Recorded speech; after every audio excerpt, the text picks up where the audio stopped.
안녕하세요. 김상진입니다. 5월 23일, 그 예비군 훈련 때문에 휴강을 하게 돼서 그 휴강을 보강하는 영상이 되겠습니다. 13번째 노트입니다. 이 노트에서는 고급 암호 기술들을 몇 가지 소개하겠습니다.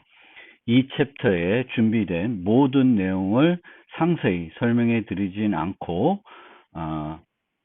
비밀 공유 기법과 데이터 아웃소싱 보안과 관련해서 기본적인 개념만 설명해 드리겠습니다.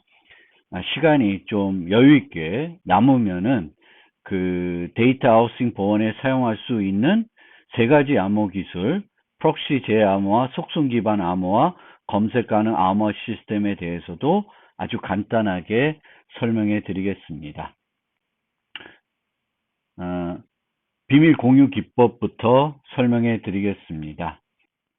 특정 사용자가 홀로 어떤 권한을 행사할 수 있으면 그 권한을 남용할 수 있는 문제가 있습니다. 이 남용 문제는 권한을 분산함으로써 해결할 수 있습니다.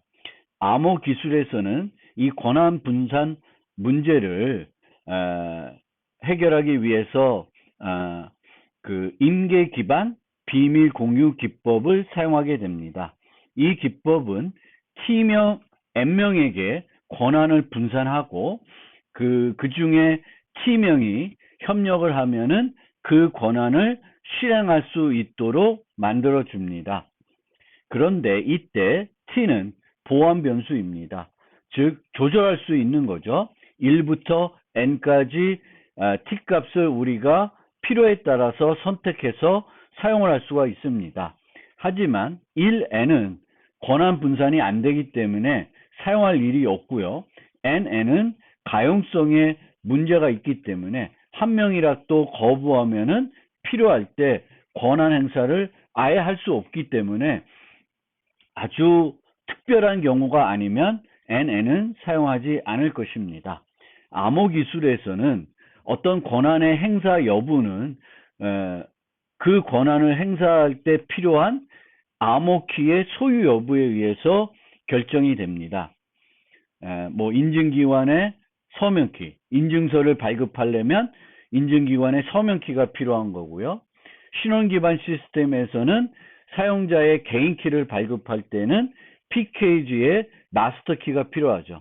이런 것들의 권한을 남용하는 것을 막기 위해서는 이런 키들을 N명한테 나눠주고 T명이 협력해야지만 실제 그 키를 사용할 수 있게끔 만드는 것입니다. 그런데 대칭키를 우리가 비밀 공유하는 것을 생각해 봅시다.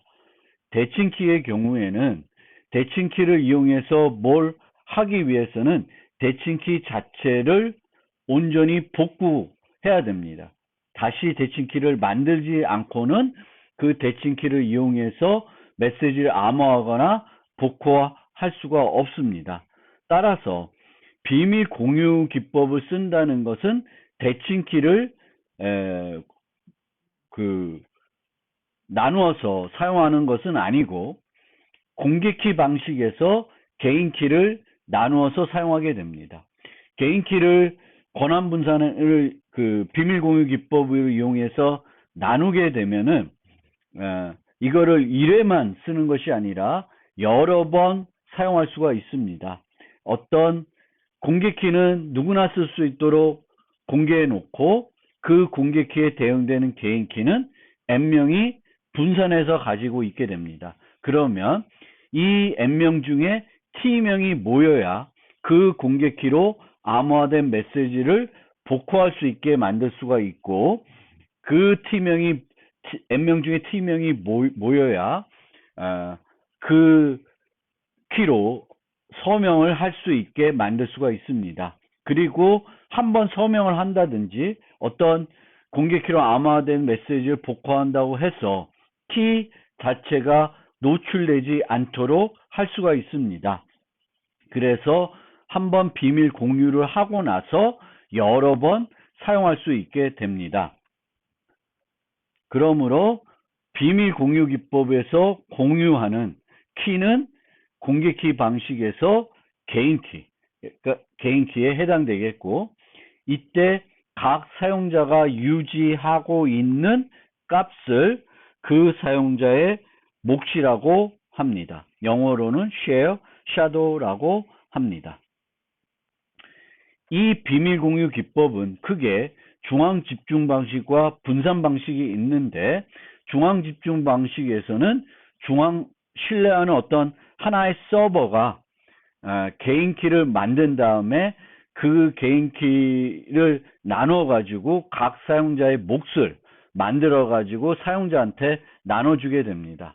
그런데 이런 중앙 집중 방식은 중앙 서버가 실제 개인 키를 알고 있기 때문에 권한 분산의 효과가 떨어집니다.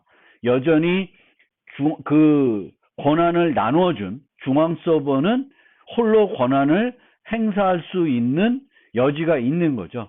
그래서 진정한 권한 분산이라고 보기 어렵습니다.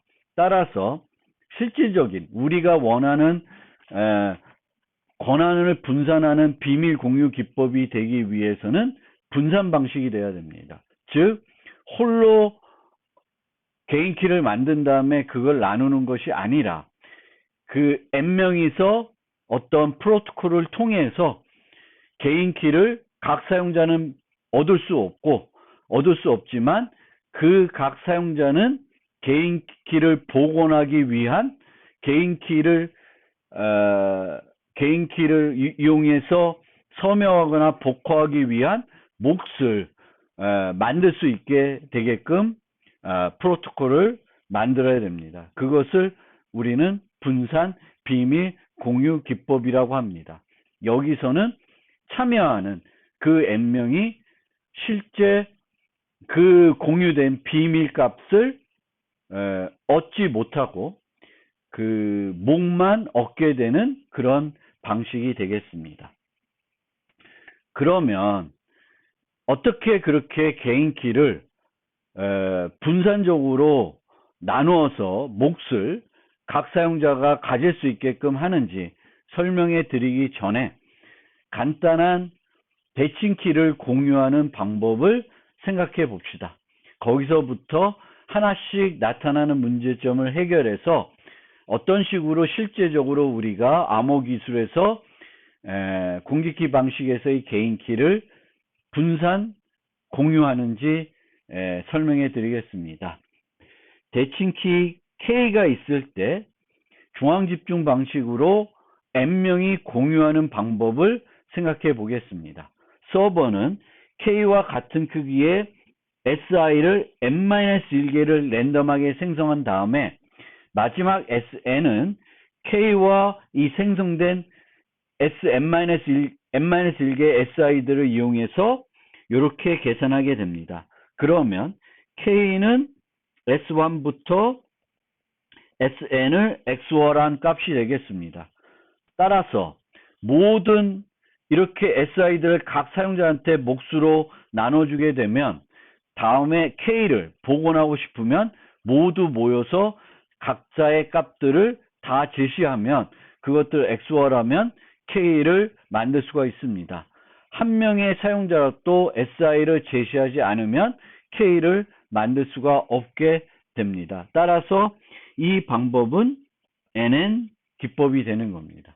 NN 기법이 되면은 여러 문제점들이 있는 거죠. 가용성이 해결이 안 되고 하나의 조각이 분실되면 복원을 할 수가 없는 문제점이 됩니다. 그리고 복원을 하고 나면 모든 사용자들이 SI들을 공개하고 나면은 K가 이미 노출이 돼 버린 것이니까 한 번만 사용하고 나면 또다시 사용할 수 없는 문제점이 있습니다.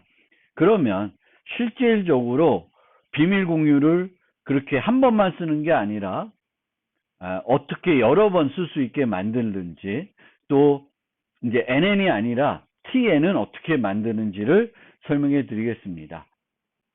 TN은 어떻게 만드느냐? 샤미르는 다항식을 이용해서 TN 비밀 공유 기법을 만들었고요.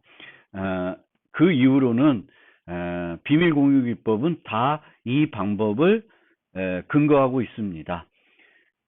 다항식을 우리가 만들게 되면 하나의 선을, 곡선이든 뭐 선을 만들 수가 있을 것이고, 그럼 그 선 위에 점들은 무수히 많습니다. 그리고 그 점들을 사용자의 몫으로 나눠줄 수가 있고, 그 다항식의 차수에 따라서 그 곡선을 만드는데 필요한 그 개수가 정해지겠죠. 예를 들면 2차 다항식이면 이렇게 직선이 되겠고, 두 개의 좌표만 있으면 이 직선을 다시 우리가 복원할 수가 있을 것이고, 이 다항식에서 상수항을 우리가 공유하는 비밀값으로 만들게 되면 tn을 만들 수가 있는 겁니다. 그래서 tn 비밀 공유 기법을 만들고 싶으면은 t-1차 다항식을 만들고 비밀값을 상수항에 놓는 거예요. 그리고 이 앞에 있는 개수들은 랜덤하게 선택을 한 다음에 각 사용자한테 몫으로 나눠지는데, 어떻게 나눠지냐면 각 사용자마다 1부터 번호를 이제 넌 1번, 2번 번호를 할당한 다음에 그 사용자의 X값은 1로 해서, 예를 들면 2차 다항식이면 이제 첫 번째 사용자한테는 A 플러스 K를, 두 번째 사용자한테는 2A 플러스 K 값을 나눠주는 거예요. 혼자서는 K를 알 수가 없지만 두 명만 모으면은 그 K가 뭔지는 쉽게 우리가 계산해 낼 수가 있습니다. 그래서 다항식을 이용해서 우리가 TN 비밀 공유 기법을 만들 수가 있고, 서버가 다항식을 만들어서 몫을 나눠주면 중앙 집중 방식이 되는데, 분산 방식으로 이 TN을 바꾸는 게 간단합니다. 어떻게 하냐면 이제 서버가 다항식을 만드는 게 아니라 각자 사용자들이 다항식을 하나 랜덤하게 만들게 됩니다. 그 다음에 실제 우리가 공유하게 된 다항식은 각 사용자가 만든 다항식의 합이 되겠습니다. 그래서 각 사용자는 이렇게 다항식을 만들고, 실제 우리가 비밀 공유에서 그 비밀값은 요것들의 합이 되겠습니다. 그리고 실제 사용할 다항식은 요 다항식이 됩니다. 그리고 이 다항식 위에 있는 좌표를 각 사용자가 하나씩 유지해야 되는데, 그건 어떻게 유지하냐면 각 사용자는 자신이 만든 다항식에서 다른 사용자의 몫을 주게 됩니다. 그래서 1번 사용자는 2번 사용자한테 EAI 플러스 KI를 주게 되겠고, 3번 사용자한테는 EA 플러스 KI, A1 이렇게 주게 되는 거죠. K1을 주게 되는 겁니다. 그리고 2번 사용자는 1번 사용자한테 1AE 플러스 K2 이런 것들을 주게 됩니다. 그러면 각 사용자는 n-1개의 좌표를 받게 되겠고, 그 좌표들을 이용해서 여기서의 좌표를 계산해 낼 수가 있습니다. 그러면은 이제 그거를 이용해서 이제 우리가 똑같이 비밀 공유 기법을 사용할 수가 있겠죠. 여전히 이제 이 K가 이제 비밀값이고 대칭키면 한번 복원하면은 또 재사용을 못 합니다. 한번 키가 노출됐기 때문에 이제 이 다 모이지 않아도, T명이 모이지 않아도 이제 노출됐기 때문에 계속 쓸 수가 있게 되는 거죠. 그렇기 때문에 실제 우리가 여기다 넣어야 되는 건 대칭키가 아니라 공개키가 되겠습니다. 더 정확하게 말씀드리면은 공개키 방식에서 개인키를 요 K 대신에 포함해서 비밀 공유를 해야 합니다. 그래야지만 이제 제한 없이 여러 번 공유된 비밀 정보를 이용해서 TM 방식의 어떤 TM 방식으로 활용할 수 있게 되는 겁니다. 보통은 우리가 이제 y equal gx 이산대수나 아니면 타원 곡선에서 요 x 값을 이제 여기에 그 상수항에 넣어서 비밀 공유를 하게 되겠습니다. 좀 더 구체적으로는 이제 그 이산대수에서 S가 개인 키고 Y가 공개 키일 때 요 개인 키를 요 상수항에 내가 필요로 하는 t-1차 다항식을 랜덤하게 요 값들 개수들을 선택을 하고 요 S는 내가 공유하고자 하는 공개 키 방식에서 개인 키를 여기에 넣게 되면 되겠습니다. 그 다음에 각 사용자한테 이제 목들을 나눠주게 되면은 그 인계 기반 암호 시스템이 되는 겁니다. 그래서 엘가마 방식으로 우리가 하이브 방식으로 이렇게 어떤 메시지 M을 암호화했다고 치면 얘를 어떻게 복구할 수 있냐면은 SI가 각 사용자의 몫이라고 하면은 각 사용자는 요 GR에다가 자신이 갖고 있는 SI들을 다 이제 거듭 제곱하게 됩니다. 그래서 요 WI라는 값을 구하게 되겠고, 그 다음에는 BI 값들을 그 거듭 제곱해서 각 WI에 해서 계산하게 되면은 G의 RS 값을 계산할 수가 있고, 이 GRS가 있으면 그 GRS는 YR과 같기 때문에 K1과 K2를 구해가지고 구할 수가 있고, 그걸 통해서 이제 인증 암호화를 복구할 수 있게 되는 것입니다. 그리고 그때 사용된 BI들은 라그랑제 인터폴레이션 기법이라고 해서 우리가 이런 어떤 다항식의 좌표들을 가지고 있을 때 상수항을 계산할 때 사용되는 요 BJ 값이 되겠습니다. 그래서 T개만 있으면 S자의 BJ들을 곱해서 요 BJ들을 계산해 가지고 S를 계산할 수가 있습니다. 그래서 이거는 뭐 선형대 수학에서 배우나 거기서 하여튼 배우게 되는 그런 수학이고요. 그러니까 우리는 기본적으로 어떤 t-1차 다항식이 있을 때 t개의 좌표가 있으면 이제 이걸 계산할 수 있고, 그 계산할 때 사용되는 방식이 라그랑제 인터폴레이션이 되겠습니다. 뭐 다른 인터폴레이션 방법도 있겠는데 뭐 이 BJ들을 구할 수가 있는 거고, 이 BJ는 이제 늘 정해져 있는 거죠. 이 J가 사용자가 2번이냐 3번이냐에 따라서 다 정해진 값들이기 때문에 그 값들을 이용해서 우리는 이렇게 그 비밀 공유된 공개 키로 메시지를 암호화하면은 그것을 풀기 위해서는 T명이 협력을 해야 되겠고, 그 메시지를 풀었다고 해서 또 다른 또다시 암호화된 어떤 다른 것을 풀 수가 없는 거죠. 우리가 또다시 또 다른 메시지 암호할 때는 다른 R을 사용할 것이니까 그걸 풀기 위해서는 요것이 또다시 필요하겠죠. G의 R승이 아니라 그때는 G의 R 프라임승이 될 테고 뭔가 다른 걸 테니까 또다시 목들을 곱하면 되겠고, 그 목들은 또 같은 T명이 아니어도 다른 T명이 모이면 그 다른 BI들을 이용해서 또 G의 R'의 S승을 계산해낼 수가 있고, 이걸 계산한다고 해서 S가 노출되는 건 아닙니다.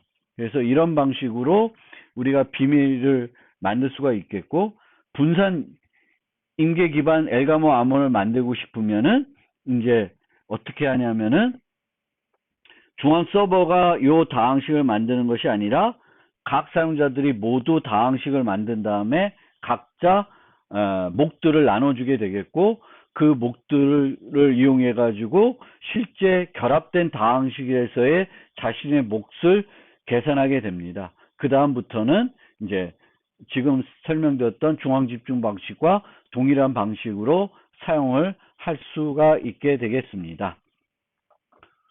이걸로 분산 비밀 공유 기법에 대한 설명을 마무리하겠습니다.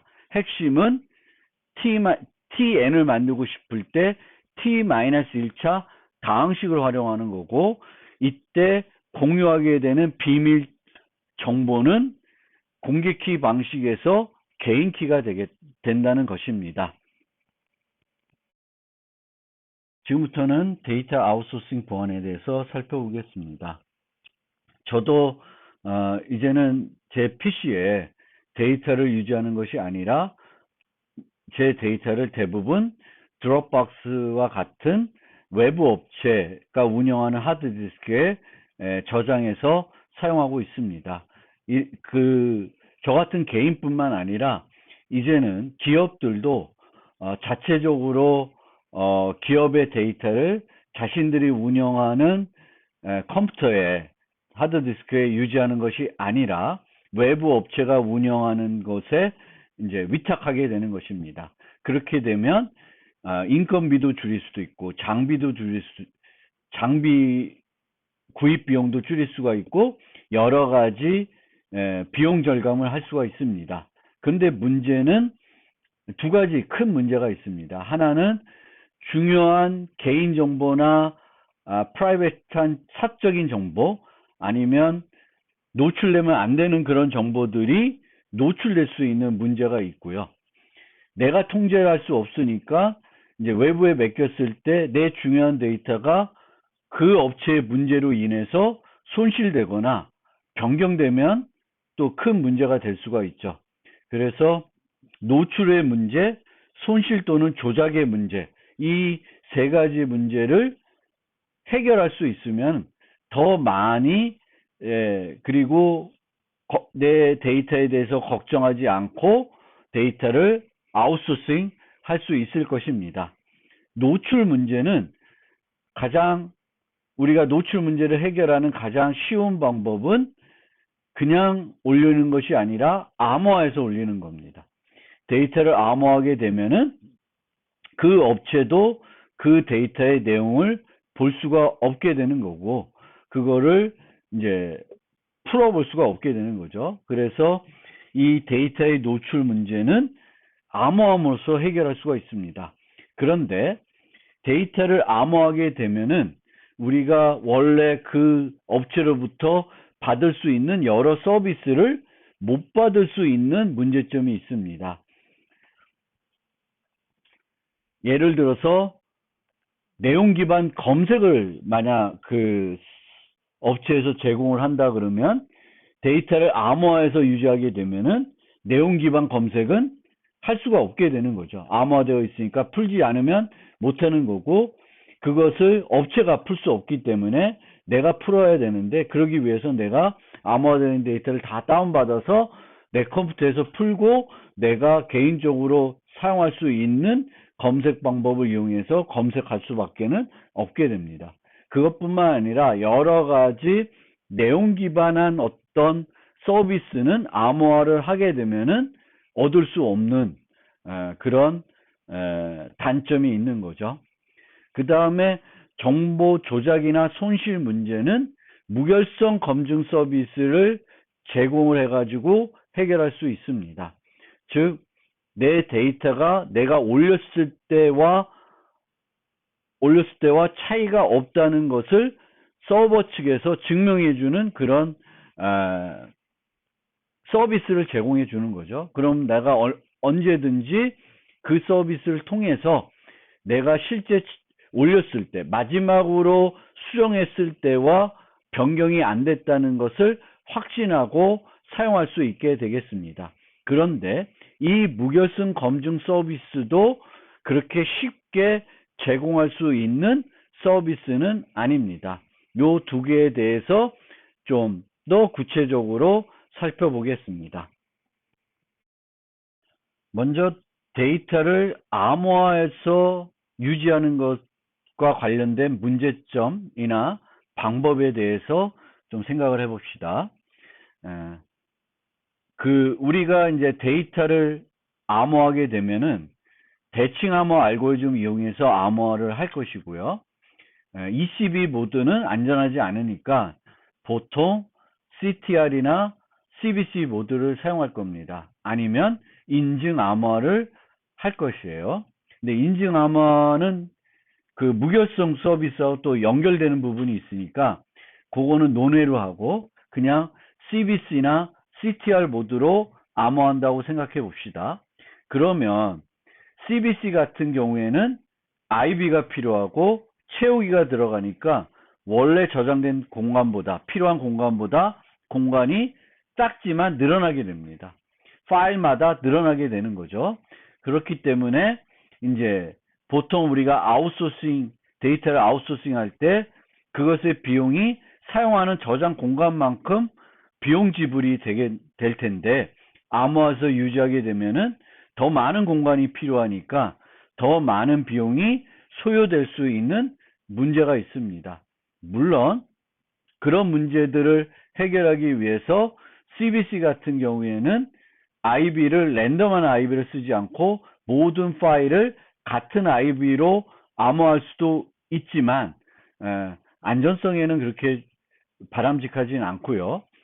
그 CTR 경우에는 아예 같은 걸 쓰면은 그 자체가 너무 문제가 많아서 그렇게는 할 수가 없습니다. 그 다음에 데이터들을 암호화했다고 합시다. 파일 단위로 우리가 데이터를 암호화해서 유지한다고 생각을 했을 때, 그러면 모든 파일을 같은 키로 암호하게 되면은 어떤 문제가 발생하냐면, 키가 노출됐을 때 한 파일만 노출되는 게 아니라 모든 파일이 다 노출되는 문제가 있습니다. 따라서 모든 각 파일마다 다른 키로 암호화하는 것이 바람직합니다. 그래서 파일마다 다른 키로 우리가 암호한다고 가정을 해보면 이 키들을 그러면 어떻게 보관할 것인가가 그 다음 문제가 되겠죠. 그러면 그 키들은 서버에 유지하는 것이 아니라 로컬에 사용자가 별도 유지하는 방법을 생각해 볼 수가 있습니다. 아니면 어떻게 하냐면은 파일을 키로 암호하고 키를 공개 키로 암호한 다음에 이렇게 서버에 보관하는 것입니다. 그러면 이제 사용자는 뭐만 유지하면 되냐면은 공개 키 싹만 유지하면 돼요. 그러면 가서 파일을 다운받을 때 암호화된 파일뿐만 아니라 이제 그 암호화된 공개 키, 대칭 키도 받아서 요거를 푼 다음에 그 다음에 K를 이용해서 요 파일을 복호하면 되겠죠. 그런데 요것들을 서버에 또 파일마다 또 각각 저장해 놓는다고 하면은 그만큼 필요한 공간은 늘어나는 그런 문제가 있습니다. 그 다음에 이렇게 데이터를 암호화할 때 우리가 또 하나 생각해 봐야 될 문제는 공유 문제예요. 데이터를 암호화해서 유지하는데 이 데이터를 한 사람만 접근해야 되는 게 아니라 여러 사람이 접근해야 되면은 키들을 또 그 사람들 간에 공유하고 있어야 됩니다. 이 문제도 간단한 문제가 아닙니다. 그래서 예를 들면 회사에서 한 팀이 어떤 그 팀의 데이터를 아웃소싱 했다. 그러면 그 팀원들은 다 그거를 이제 볼 수 있어야 되겠죠. 그러기 위해서 이제 이 공개 키를 이렇게 썼을 때 공개 키와 개인 키를 팀 공개 키와 개인 키를 쓸 수도 있겠지만, 그렇지 않을 경우에는 그러면 내가 이 사용자하고 공유하고 싶다. 그러면 어떻게 공유할 수 있을지 그 문제도 이제 데이터를 아웃소싱 하면서 암호화할 때 고민해 봐야 되는 지점입니다. 그 다음에 무결성 검증에 대해서 좀 생각을 해 봅시다. 이 경우에 뭐 데이터 암호화되어 있든 암호화되어 있지 않든 이제 그 데이터의 무결성을 확인하고 싶은 거죠. 그래서 이 무결성을 확인하는데 사용자는 그 파일을 다운받아서 내용을 확인해 가지고 확인하고 싶은 건 아니에요.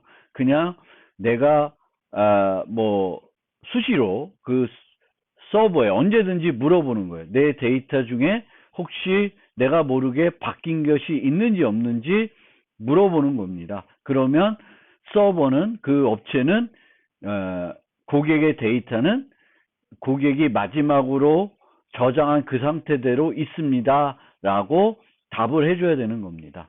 그게 무결성 검증 서비스가 되겠습니다. 그런데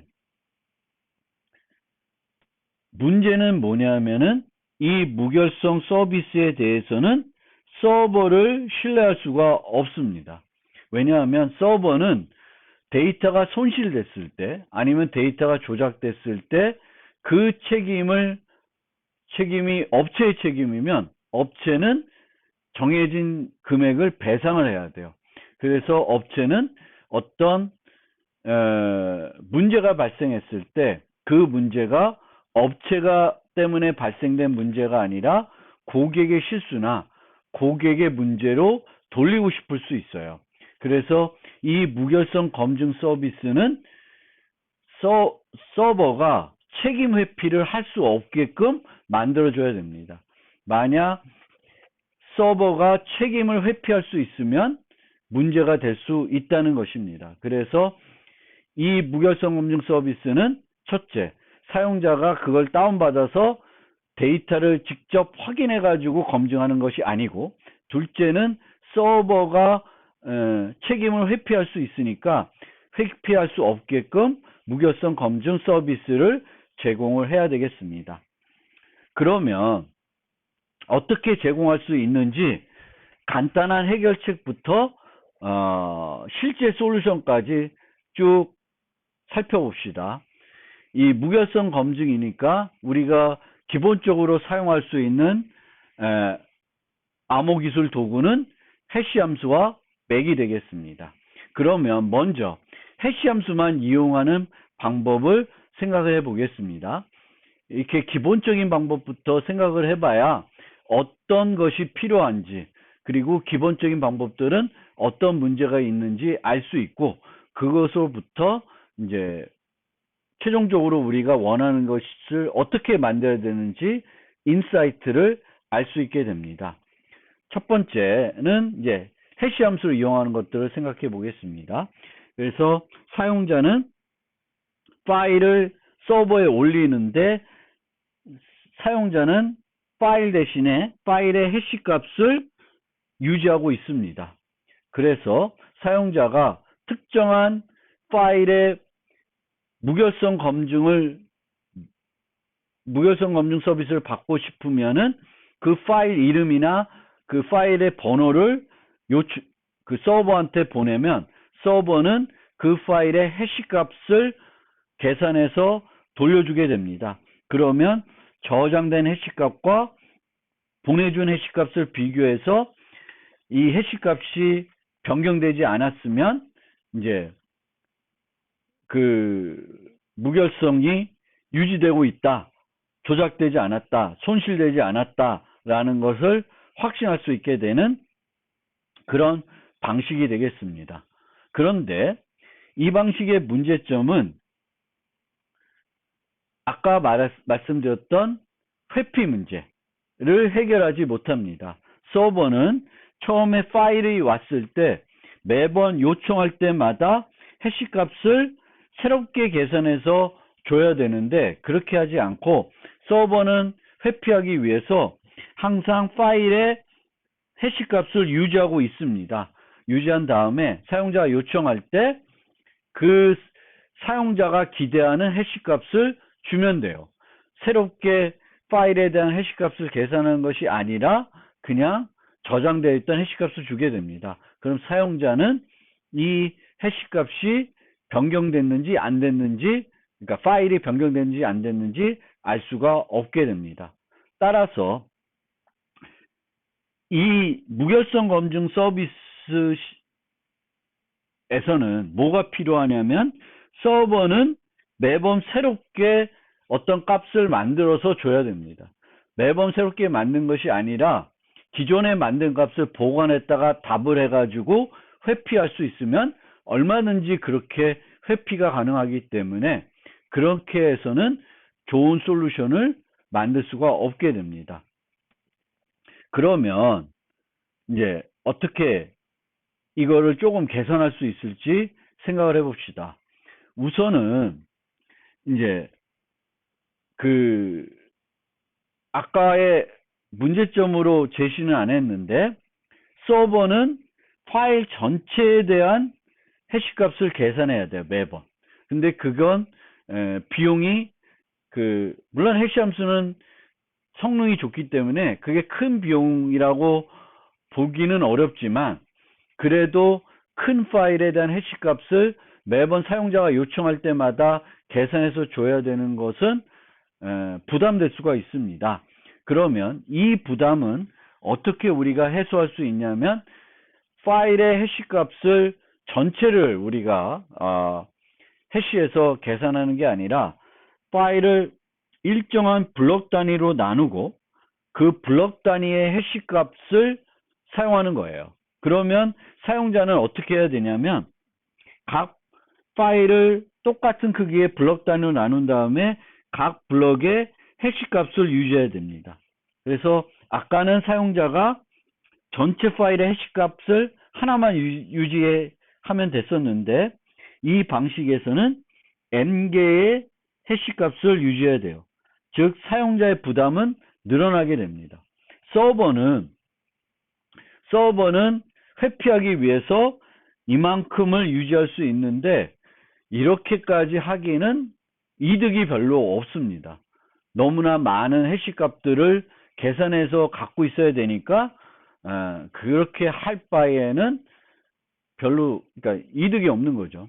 이득이 없다고 생각합니다. 그래서 이제 나누게 되면은 서버는 이제 계산해야 되는 비용이 줄어드는 거니까 좋고 또 회피하는 측면에서는 이제 그 회피하기 위해서 각각의 블럭의 해시값을 갖고 있는 거는 별로 이득이 되지 못하니까 그렇게 하지 않을 겁니다. 그리고 이 방식에서는 이제 요청할 때 n개를 모두 주는 게 아니라 그 중에 랜덤하게 일정한 블럭들의 해시값만 요청해서 확인하게 됩니다. 어느 정도를 요청해야 되는지는 수학적으로 우리가 계산할 수가 있습니다. 그래서 이 정도만 확인하면은 전체가 이제 무결하다는 거를 우리가 어느 정도 확신할 수 있게 되는 거죠. 그래서 이 방식에서는 사용자는 n개를 유지하지만 실제 요 확인하는 과정에서는 n개가 오는 것이 아니라 그 중에 일부만 수학적으로 우리가 계산해서 이 정도만 받으면은 이제 그 문제가 없겠구나라는 어떤 확신할 수 있는 어떤 개수가 있을 것이고 그 개수만큼만 받아서 확인하면 됩니다. 그래서 나눈다고 해서 요 부분이 비용이 많이 들어가는 건 아니에요. 물론 앞에서보다는 비용이 많이 들어가죠. 여기는 하나의 시값만 받으면 되겠지만 여기서는 뭐 K개 정도를 받아야 되니까 조금은 늘어나지만 그렇게 많이 늘어나는 건 아닙니다. 어쨌든 이 방법의 문제는 사용자가 유지해야 되는 정보가 너무 많다는 문제점이 있습니다. 이 문제들 때문에 별도 또 이 메타데이터를 유지해주는 다른 신뢰 서버를 유지한다는 어떤 방법도 제한됐지만 이거는 뭐 좋은 솔루션이라고 보기는 어렵습니다. 지금까지 요 두 개는 이제 해시 함수를 이용한 건데 맥을 이용하면은 뭔가 이 해시 함수를 이용했을 때보다 안전성도 높고 어떤 문제들을 해결할 수 있지 않을까 생각할 수가 있습니다. 그래서 첫 번째로는 이제 아까 첫 번째 방법의 문제는 매번 계산을 안 한다는 거, 유지하고 있다가 하는 거니까 매번 계산하게끔 어떻게 할 수 없을까를 생각해 보면은 어떤 방법을 생각해 볼 수 있냐면은 사용자는 파일을 올리기 전에 맥 값을 여러 개를 계산합니다. 그래서 이 하나만 유지하는 게 아니라 이게 이제 뭐 m개면 m개를 유지하는 거죠. m개를 유지하고 파일만 줘요. 그 다음에 이제 무결성 검증 서비스를 받고 싶을 때 어떤 파일에 대한 무결성 검증 서비스를 받고 싶은지를 받고 K를 주게 됩니다. 그러면 사용자는 맥 값을 계산해서 이 맥값을 돌려주게 되겠습니다. 서버는 K가 없으니까 미리 계산할 수가 없고요. 또 한 번 계산된 맥값을 유지한다고 해서 다음번에 또 똑같은 K를 주는 건 아니기 때문에 서버는 K를 줄 때마다 계산할 수밖에 없습니다. 그래서 이렇게 하게 되면은 해시 기반 간단 해결책 1의 그 문제점, 서버가 회피할 수 있다는 문제점을 해결할 수가 있는데, 여전히 그 해시 함수의 두 번째 방법과 마찬가지로 많은 정보를 사용자가 유지하고 있어야 돼요. 파일마다 유지해야 되는 정보가 너무 많습니다. 또 이 해결책을, 맥 기반 해결책을 첫 번째 해결책에다만 적용하는 것이 아니라 또 뭘 적용할 수 있냐면은 두 번째 방법에 적용을 해볼 수가 있습니다. 두 번째 방법은 너무나 많은, 파일마다 너무나 많은 맥값들을, 해시값들을 유지해야 되니까 서버에 이득이 없으니까 그 자신의 하드디스크를 소비하게 되는 거니까, 불필요하게 소비하게 되는 거니까 이제 서버는 유지하지 않을 겁니다. 그래서 서버는 이제 유지하지 않는다는 그 개념을 이용하게 되면 어떻게 하면 되냐면은, 사용자는 이제 K를 유지해요. 키를 하나만 유지합니다.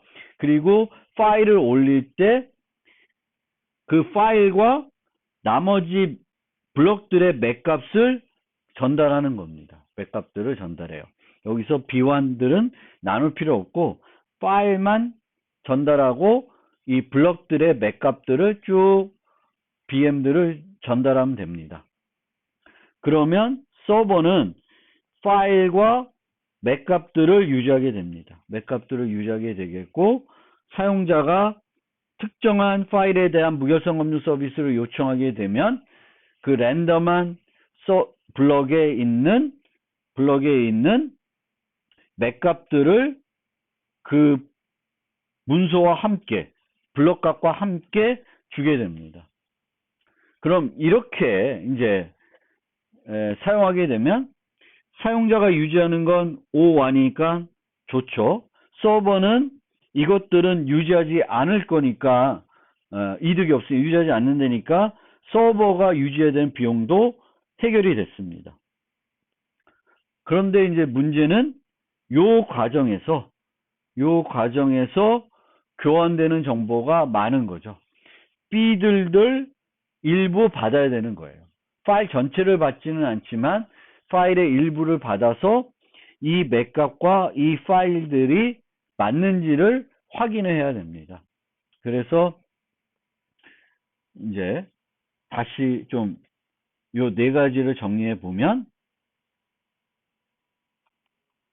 여기서는 서버가 회피할 수 있는 문제가 있고, 통신 굿이고, 사용자 유지도 굿입니다. 요것만 문제가 있어요. 두 번째는 얘는 회피는 안 할 거니까 괜찮은데, 사용자가 이제 여기가 OM이 되니까 너무 많아요. 이게 이제 문제점입니다. 요거는 조금 늘었는데, 요거는 average라고 합시다. 중간 정도이고요.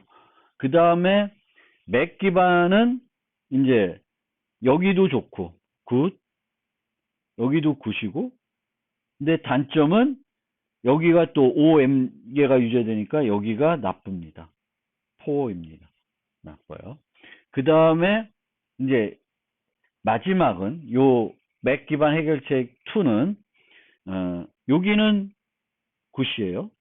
근데 여기가 매우 나쁘고요. 여기는 굿입니다. 그래서 이렇게 간단 해결책은 세 곳이 모두 통신 비용도 좋고, 사용자가 유지하는 비용도 좋고, 서버도 유지하는 것도 유지하는 건 원래 서버는 유지할 게 없어야 되는 거고요. 그 다음에 여기는 굿이 아니구나. 다시 여기는 요것들을 서버가 유지해야 되니까 별로 좋지 않고요. 이 유지하는 비용은 사용자한테 청구할 수가 있습니다. 그래서 이제 포하죠. 이것도 포하고 이게 굿입니다. 그래서 이제 이렇게 우리가 네 가지를 살펴보면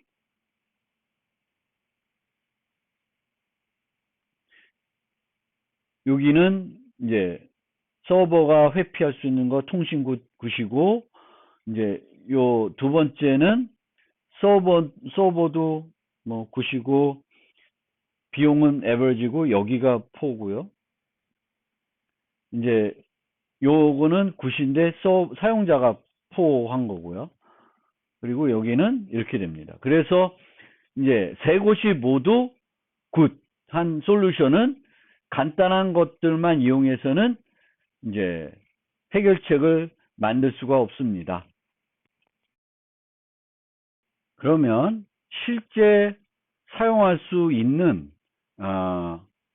그 무결성 검증 서비스 두 가지를 간단하게 소개해 드리겠습니다. 하나는 RSA 기술을 여기다 활용한 거예요. 그래서 사용자는 RS와 마찬가지로 매우 큰 소수 PQ를 P와 Q를 구한 다음에 N을 계산하고 요 값을 각 파일마다 계산해서 유지합니다. 즉 서버 사용자가 유지하는 건 O1입니다. 그래서 굿이 되겠죠. 그 다음에 증명 과정에서는 사용자는 매번 G라는 새로운 값을 전달해 주게 됩니다. 그러면 서버는 그 파일을 이용해 가지고 G의 F승을 계산해요. 요게 약간 걸림돌입니다. 요게 이제 비용이 이렇게 맥이나 그 해시하는 것보다는 비용이 많이 소요되는 거죠. 그러면 비용이 조금 높다는 단점은 있지만 사용자는 쉽게 요거는 그 확인할 수가 있습니다. 얘가 맞는지 틀리는지. 기존에 자기가 갖고 있던 이 K 값을 이용해 가지고 파일이 변경됐는지 안 됐는지 알 수가 있습니다. 그래서 이제 얘도 마찬가지로 이제 그 맥 기반 해결책 1과 마찬가지로 이제 보관해 놓을 수가 없고 보관을 해가지고 회피할 수가 없고 매번 새로운 G를 사용자가 주기 때문에 매번 새롭게 계산할 수밖에 없습니다. 그리고 교환되는 정보들도 괜찮고요. 사용자가 유지하는 정보도 괜찮습니다. 단점은 그냥 여기서의 단점은 서버가 그 증명하는 값을 계산할 때 이렇게 계산해야 되기 때문에 이제 비용이 조금 많이 든다는 그 단점 빼고는 이제 실질적으로 그 앞에 있던 네 가지 문제 각 서버 회피 안 되고 비용, 보관 비용 등등을 다 괜찮다는 거죠. 단점 딱 하나 있어요. 요게 많다는 거. 그게 이제 RS 기반 기법이 되겠고요. 그 다음에 이제 요 기법은 어떻게 하냐면 복잡한 수학이 들어가 있는데 어떤 거냐면은 요 기법을 생각해 보세요. 요 기법의 문제는 이제 여기 보관해야 되는 게 많다는 게 문제가 있었고 요때 교환하는 정보가 많다는 것에 문제점이 있습니다. 그런데 요 문제를 해결하는 겁니다. 요 문제를 이제 해결하는 기법이 그 방법이 되겠습니다. 얘는 어떻게 되냐면 BI들을 다 결합을 하고요. 또 BI들도 다 결합을 해서 요 원래 BI 정도의 크기의 값만 하나, BI 정도의 크기 값 하나만 제공을 하게 되면은 요 값을 이용해서 K개를 확인하게 되는 그런 기법이 되겠습니다. 그래서 서버는 BI들을 따로따로 K개를 주는 게 아니라 그 K개를 결합해서 하나의 값을 만들어서 주게 되는 거예요. 그래서 여기서 교환됐던 많은 정보가 대폭 줄어든 거죠. 그래서 요 부분을 해결하는 기법이 요 기법이 되겠고, 요 기법에서 사용한 어떤 기술이 동형 암호화가 되겠습니다. 동형 암호화. 그래서 실제적으로는 동형 암호화는 뭐 이런 개념이에요.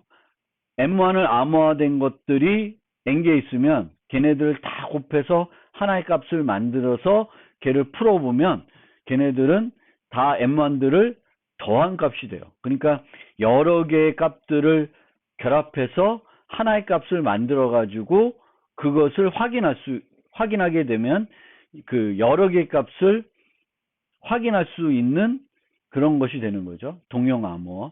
그러니까 풀지 않고도 암호화된 데이터들을 연산을 할 수 있게 해주는 것이 호모모픽 인크립션이 되겠습니다. 그래서 그 호모모픽 동형 암호 기술을 이용해 가지고 여러 개를 결합해 가지고 이제 사용하게 돼요. 물론 여기서는 다 이제 공개키 기술을 사용하게 됩니다. 그래서 비용들은 증가가 되지만 결국 교환되는 정보는 K개에 비례하는 게 아니라 O1이 되는 거죠. 그래서 그 문제를 해결한 것이 요 방법이 되겠습니다.